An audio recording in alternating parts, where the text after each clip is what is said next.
I was wondering if I was the only one who saw shit as it really fucking is. This one.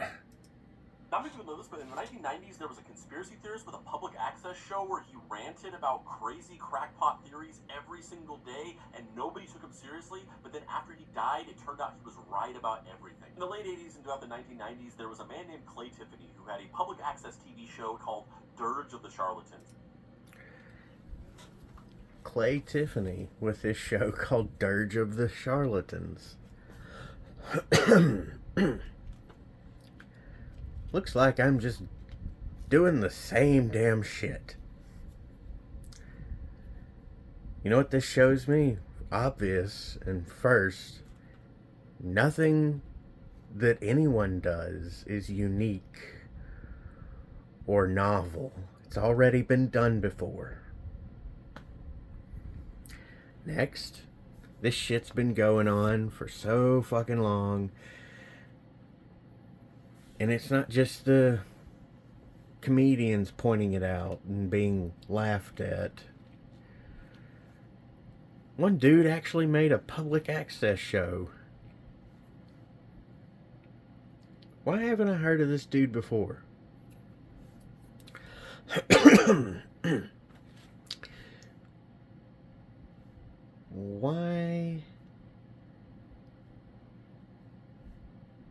Why does he look a lot like Will Ferrell? Oh, hold on.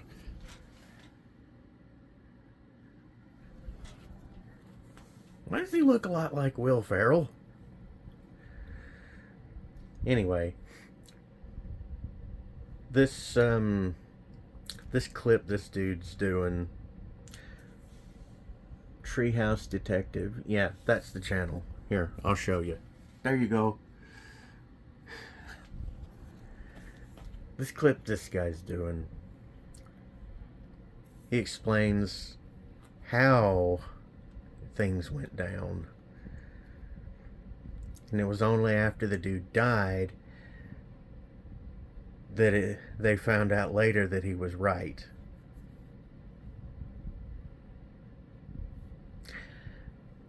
So, what I'm curious of is, what methodology did Clay Tiffany use? Did he just pay attention to psychology and people's actions contradicting their words? Did he pay attention to the patterns of what was really happening?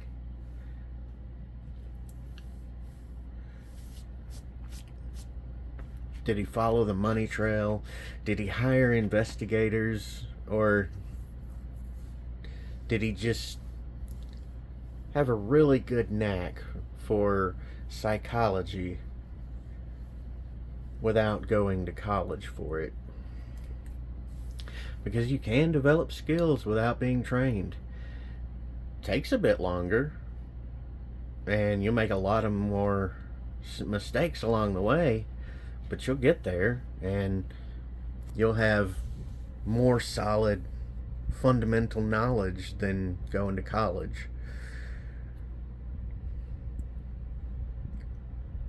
That's what I want to know. What was his methodology for finding out the information he found out? Because mine is psychology, matching up people's behaviors and their words, following trails of logic, thinking about it, comparing what I'm thinking about, what I'm observing, to known psychology. For example, the CIA actually paid the one fucking bitch to go into the company Sweet Baby Inc. and ruin their company image by being a complete piece of shit, because they want to fuck everyone over just for shits and giggles. They've ran out of enemies outside the country, so in order to justify their corporation, their entity's pathetic fucking existence, they're going after people inside the country. Don't believe me? Look back on World of Warcraft when it was out. There's other YouTubers who know this. I'm just repeating information that has been disclosed.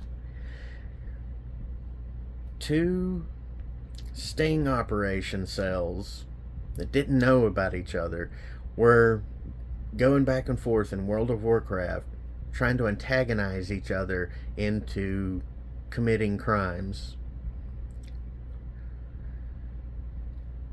2 of the American CIA's group of operatives were performing sting operations and entrapment operations. Of course, they couldn't do real stings, so they had to do entrapment, which is massively fucking wrong to start with, and a fucking felony. So they were trying to entrap each other and get each other to fucking start going out and committing crimes. They were actively trying to recruit for criminal organizations. And that shit never stopped. They just learned from their mistakes. So now, the shit with Sour Bitches Inc., and the shit with Black Lives Matter, and the shit with the food stamp situation a little while ago, that's all planned to incite the fucking problem children to go off and do dumb shit. And they did. They fell for it, hook, line, and sinker. This dude, Clay Tiffany, was back in the 90s. This isn't some 1960s conspiracy theorist that turns out they were right all along and nobody wanted to believe him back then, so he's dead now and nobody gives a fuck now. This is recent shit. I'm pointing it out. Other people might have pointed out different angles of it. But here's one angle I've not seen anyone point out. The bitch that was hired by the CIA to go in and start attacking video gaming through the DEI group that's called Sweet Baby Inc. She's a literal fucking terrorist.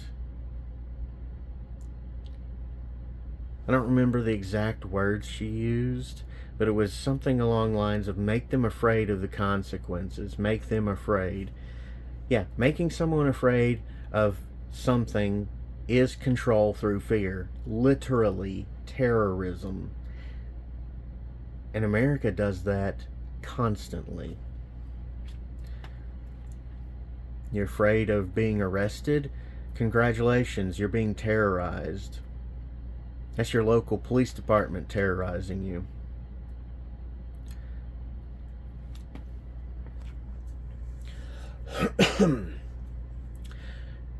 You afraid of being demonetized on YouTube? Congratulations, that's a corporation terrorizing you. You afraid of cancel culture trying to get you canceled? Congratulations, that's another terrorist group terrorizing you.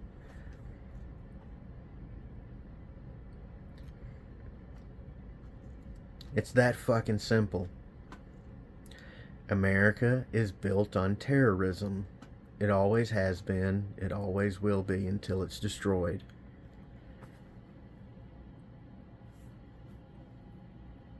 Even what happened with Clay Tiffany. The dude went over and started terrorizing. If you don't do what I want you to do, I'll do blah blah blah. To make him afraid of what was going to happen. Terrorism. That is the American way. That's the American legacy. And long after this country goes to shit and collapses, people will come out of their stress-induced stupor of apathetic delusion and finally realize that's exactly what it was. Terrorism. It was nothing different. It was all terrorism. That's what America is, a terrorist organization. All their values, all their unalienable rights, constitutional rights, civil rights, all that's just, well, Slipknot said it better than I could. The Bill of Rights is just a bill of sale. What will you do when your systems fail?